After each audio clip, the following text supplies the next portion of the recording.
Hello everyone, welcome to mentorupdate.com. This is your mentor Gurvansh, and today we are going to learn about basics of Python. So guys, when we start Python programming language, you should know that the Python programming language is a object oriented programming language. So it also has the same concept as any other programming language like classes, inheritance, polymorphism, objects, and so on. So here guys, when we talk about the basics of any kind of programming language, we should always start by knowing the different data types you can work with in the programming language. Now, the Python programming language works with the following data types. So we have the integer data type, which is the whole number values. So here we can take this cell as a markdown cell where I can show you different things. So first of all, the different data types in Python. Python include first is integer, int, which is the whole value, the complete value. Then we have float, which is the decimal values or real values. Then we have the boolean data type, which works for true and false. Then we have the complex data type,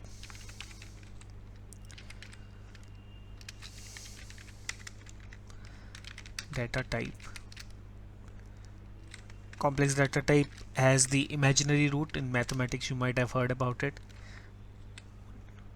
Then we have the string data type. Now in Python there is no different thing as character or string data type. We just have a normal single data type, which is the string data type, which contains both characters and the words also.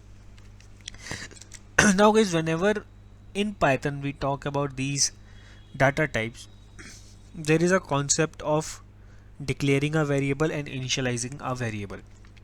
So declaring a variable means you are declaring the data type of the variable with which a certain amount of memory is allocated to that particular variable, in which we can store that same data type.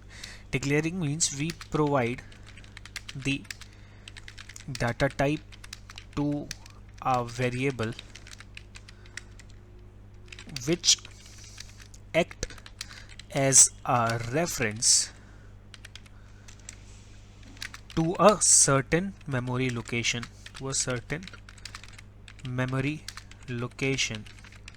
in our computers where the value will be stored.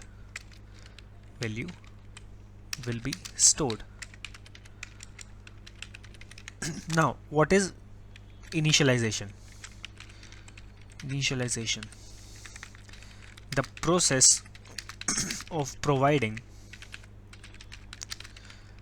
the value to the declared variable is known as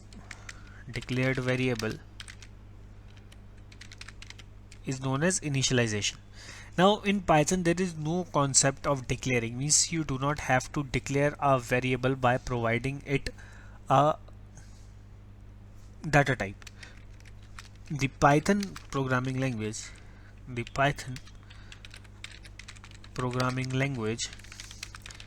follows the concept of dynamic declaring. Now what is this dynamic declaring? As soon as you provide the value to a variable, its data type is already automatically declared. So if I write a is equal to 34, and if I have to get the data type of a, print type of a, you will get class integer type. Now if you use the same variable a is equal to, let's say, sky, and then you again print the data type, print the type of a, it will be changed to string now. Now this sky value has overwritten your 34 value and its data type is automatically changed. In any other programming you cannot do that. Why? The reason is that In any other programming, you follow the concept of declaring a variable in which you declare the data type of a variable and then provide value to it. Now here we have talked about two functions in the particular Python, print function and type function. The print function is used to show the output on the screen to the user. Print is an output function which shows print function is used to print an output on the screen so that the user can see. Screen for the user. What is the type function? The type function declares the type function returns the data type of a variable. Now here I have shown you two data types, which is integer data type and string data type. We can do the same thing with float and boolean also. All you have to do is give the values and so on. Now before we do this, let's talk about the print function a bit more. So the print function in Python, whatever you write over here, you can just simply write hello, welcome to Python session. Now if I run it, it will be printed. Now keep this in mind, guys. The Python function in the print function in Python always take your cursor to the next line. Wherever you run it, the next line you print, it will, the next print function you will write will always come in the next line. So this is the concept for print function. Now let's say there is a area where there is a chance where you have to print the same thing, the next print line in the same line where you have printed the first line. You will have to use some extra parameter. In this case we will use the end parameter. So the end parameter changes the ending of the cursor. So as I've told you, whenever a print statement is run in the Python programming language, it will put the cursor in the next line. So whenever you will have next print function, it will always print in the second line of the previous. Now using the end parameter, we can change the ending of the cursor. So using the end parameter,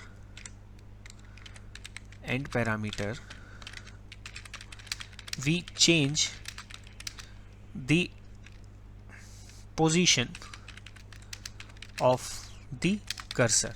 So instead of ending the cursor in the next line, we end the cursor wherever or however we want. So here let me give you some examples. So if I write print,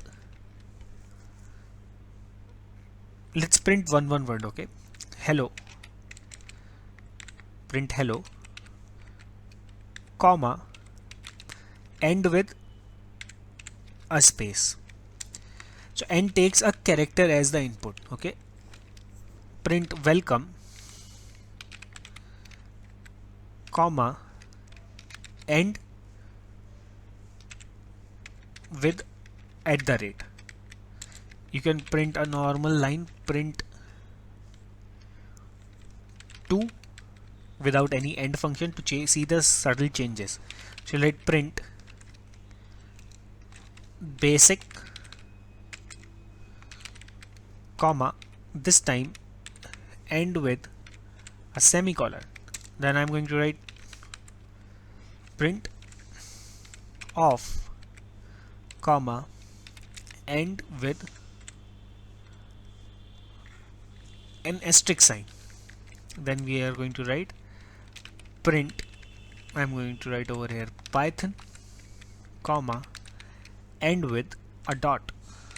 So when you run this now, you will get hello space welcome to @ 2 line change basic semicolon of asterisk Python dot.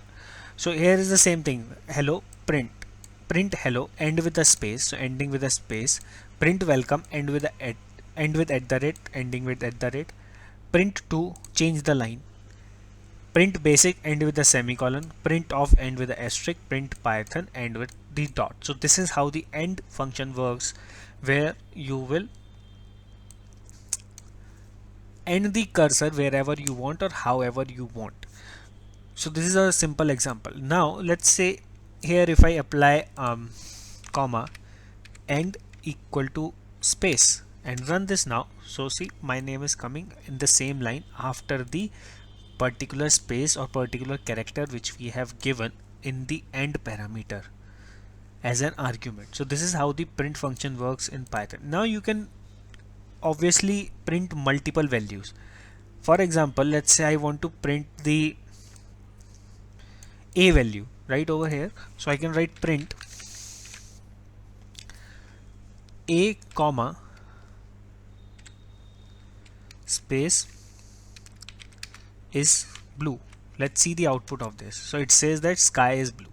Now here when you use a normal comma to print multiple lines, the comma automatically inputs a extra space, already inputs a space. So when I provided this particular space, it got me two spaces over here. So it doesn't matter whether you are putting the comma ahead or comma before or comma afterwards, it will always provide you an automatic space. So this is a benefit of using print. In any other language you'll have to give the space on your own, but this comma will automatically give you an input. So it is sky is blue. Here this was the print function, the output function which you have in the Python. Let's talk about the input function. Like let's say you have to take an input from the user, then what you are going to do. So to take the input from the user, we use the input function. For this in this input function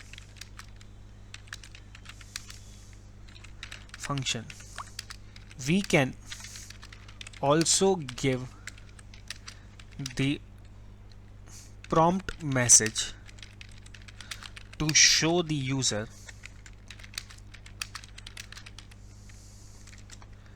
the type of input we want from them.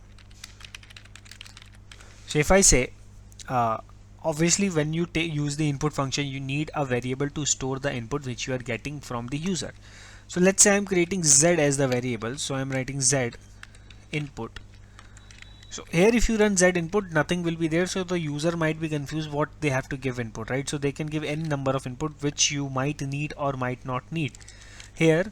So to specify what kind of input you need from the user, we write the prompt message. How to write the prompt message? Just put a single inverted comma, and then write please enter your name space, and let's run it. So here now this time you can clearly see the message. It's saying please enter your name. So when I enter my name, it will be stored in z. Now you can simply print z to see my name, and if you print the data type, print the type of z, it is string data type. Now guys, what we are looking over here is there is a very important thing you have to remember about the input function in Python, and that is the input function in Python always takes the input as string type. Doesn't matter what kind of input you are giving. So let's say I am writing input x is equal to input enter an integer number, hit print type of x. So it says that enter an integer number. When I enter 45 and hit enter, it is saying that the value is string.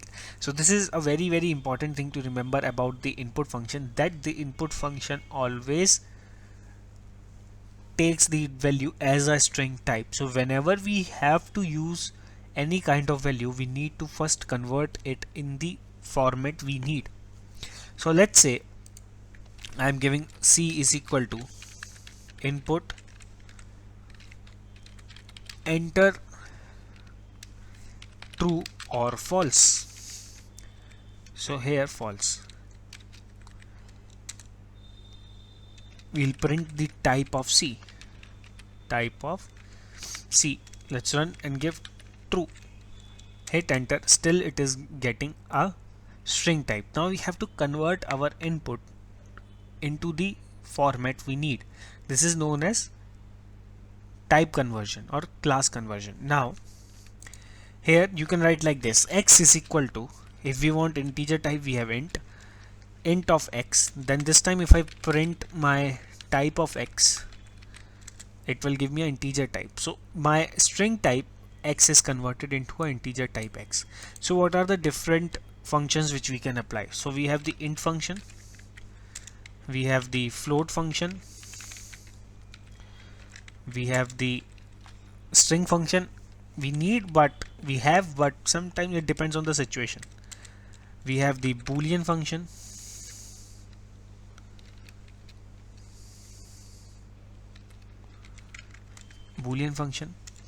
we have the complex function, so this will convert into complex type. Other than this, there are some other functions which help us with the data structure conversion. Now till now we are just talking about the basic data types and basic input and output in our Python. In the next sessions we will talk about the different data structures in Python. So here till now what we have seen, that Python has 5 basic data types: integer, float, boolean, complex, string. No declaration is needed. We just give the value in the variable and it is automatically declared, which is known as dynamic declaring. And because of this dynamic declaring, a same variable can be overwritten with different type of data. Then we looked at the print function. How does this print function work? The print function prints a line and put the cursor in the next line. Then we use the purpose of end function, end parameter of the print function, which can help us to get the cursor in the same line ending with the character we specified. I showed you the example of end function. We saw that we can also print multiple values using the same print statement. Then we talked about taking the input from the user, and we saw that the input function always takes any kind of value into string. Then we saw how to convert a string type value into the required data type. Now guys, here is a deal. The steps which I did in the process which I did in 2 steps of taking the input from the user and then converting it into a data type we needed, these 2 steps can be done in a single step, in a single go. How? Like this. So if I write input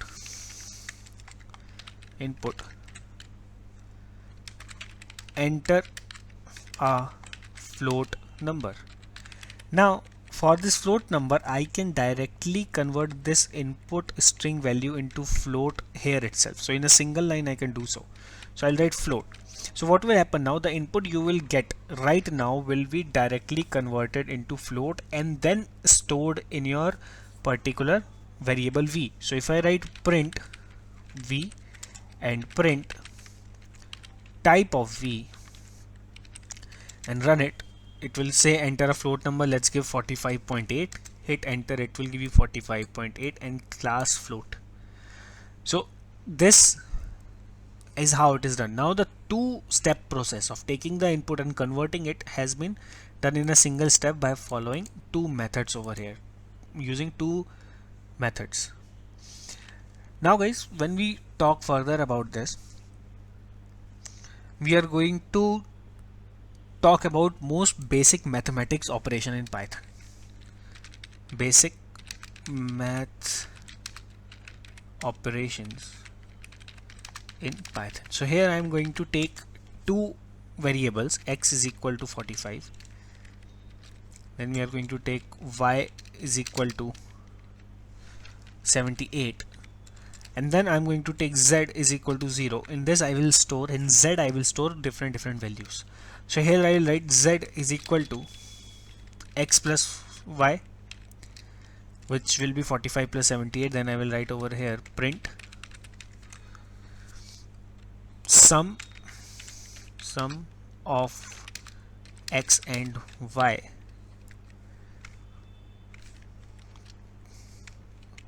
is equal to comma z. Let's copy this whole statement, copy, then we will paste it few more times. So here I will write z is equal to x minus y. Now the reason I am doing this is to show you one. So for plus minus multiplication it is very simple, right? Plus minus multiplication is very simple. That there is a difference when we go into the division zone. There are three different kind of operators we have in Python, so that is the reason why I am doing all of this. So we can just simply, one second, we can just simply write over here product, then I will write z is equal to x divided by y. So here it is print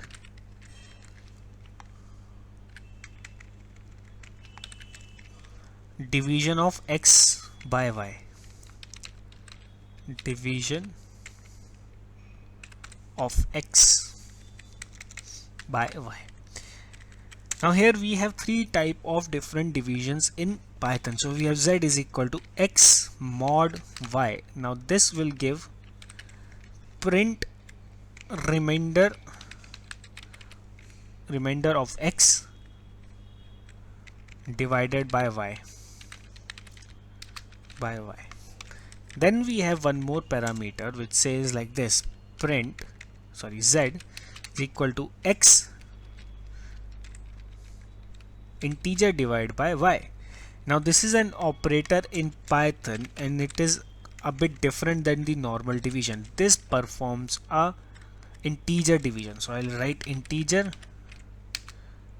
division of x by y. So this is the reason why I did it, just to show you this particular integer division. Change the sign, my bad.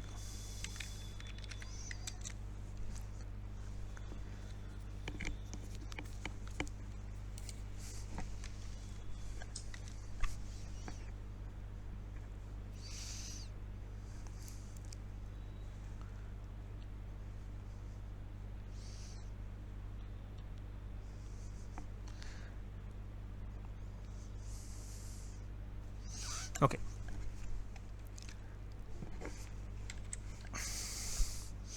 Yeah, I was putting an extra symbol over there.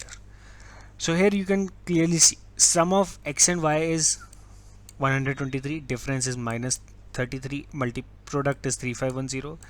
Division of 45 divided by 78, it is trying to give you a complete division, decimal division. Then we have remainder 45 cannot be divided by 78, we get 45 as the remainder and 0 as the quotient. So here is the difference.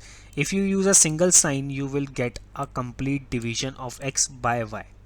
When you use double division sign, you will get an integer division. It will try to divide the number by only a integer quotient. So this is the reason why I tried to show you this basic mathematical operations in Python. So guys, this was all for today's session. In the next session we are going to learn about data structures in Python. Here we will see about list functions in Python, tuple in Python, and strings in Python, how we can manipulate strings in Python. So guys, bye bye, take care, thank you for joining us on Mentor Buddy. I hope that this basics of Python with basic mathematical operations is clear to you. Bye guys, take care.